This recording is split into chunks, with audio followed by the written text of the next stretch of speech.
के अन्य सभी सहयोगी दलों के बारे में ये कहना चाहूंगी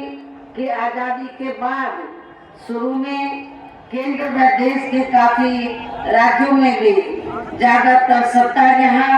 कांग्रेस पार्टी के ही हाथों में केंद्रित रही है, किंतु इनकी अधिकांश मामलों में रही गलत नीतियों एवं गलत कार्य प्रणाली आदि की वजह से ही फिर इस पार्टी को केंद्र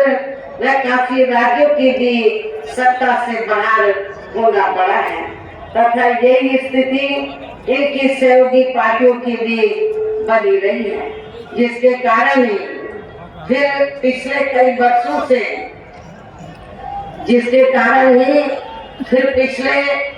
वर्षों से भारतीय जनता पार्टी व इनके सहयोगी दल केंद्र एवं काफी राज्यों की भी सत्ता में काबिज हो गए, लेकिन इनकी भी ज्यादातर रही जातिवादी, पूंजीवादी, संकीर्ण, सांप्रदायिक व द्वेषपूर्ण नीतियों एवं कार्य प्रणाली आदि से तथा इनकी कथनी व करनी में भी काफी अंतर होने की वजह से अब ऐसा लगता है इस बार ये भारतीय जनता पार्टी भी केंद्र की सत्ता में आसानी से वापस आने वाले हैं, बशर्ते यदि ये चुनाव इस बार फ्री एंड फेयर होता है तथा आम चर्चा के मुताबिक वोटिंग मशीनों में भी कोई गड़बड़ी आदि नहीं की जाती है। और वैसे भी इस बार चुनाव में इनकी कोई भी पुरानी व नई चल रही नाटकबाजी किस्म की नई नाटकबाजी करते रहते हैं। नई चल रही नाटकबाजी, जुमलेबाजी व गारंटी आदि काम में आने वाली नहीं है, क्योंकि अब देश की जनता काफी हद तक इस बात को समझ चुकी है कि इनकी पार्टी ने अब तक देश के विशेषकर गरीबों, कमजोर तबकों, मध्यम वर्गों एवं अन्य मेहनतकश लोगों को जो इन्हें अच्छे दिन दिखाने के असंख्य प्रलोभन भरे वादे किए हैं तथा अनेकों हवाई व कागजी गारंटी भी दी है,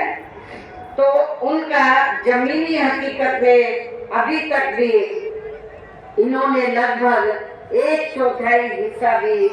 कार्य पूरा नहीं किया है। आप लोगों को मालूम है, जब पिछली बार लोकसभा का आम चुनाव हुआ था और उससे पहले भी लोकसभा के हुए आम चुनाव में भारतीय जनता पार्टी ने ये कहा था कि जब बीजेपी केंद्र की सत्ता में आ जाएगी तो फिर पूरे देश में जो गरीब लोग हैं, बेरोजगार लोग हैं, तो उनके खातों में 25-25 लाख रुपए भेजे जाएंगे। लेकिन मैंने पहले भी आपको कई बार कहा, आज फिर मैं आपको बता देना चाहती हूँ, तो बीजेपी की सरकार ने आप जितने लोग इधर बैठे या खड़े हैं, आप बताओ कितने गरीब और मजदूरों के खाते में 1 लाख भी रुपया आया है? मैं समझती हूँ 1 लाख रुपया नहीं आया है। और अब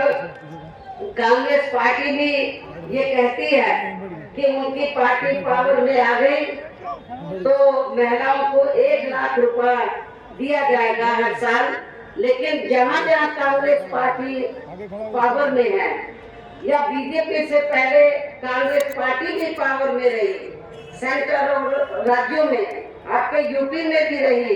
तो बताओ कितनी महिलाओं को उन्होंने 1 भी रुपया दिया है? केवल चुनाव के समय वो बढ़िया हवाई वादे करते हैं,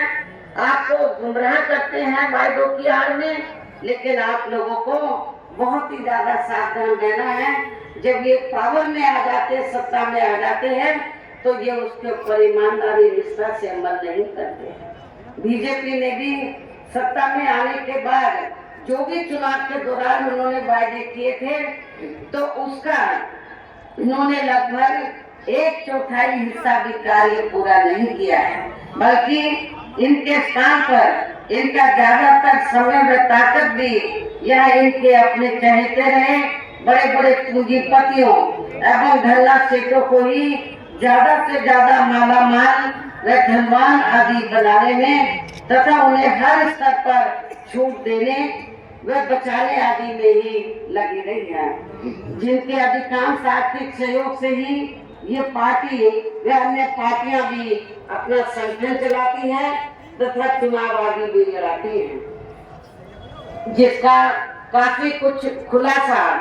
बॉन्ड की आई रिपोर्ट से भी हो जाता है। इसके साथ ही अब ऐसा लगता है कि कांग्रेस पार्टी की तरह ही बीजेपी ने भी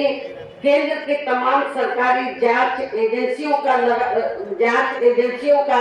ज्यादातर राजनीतिक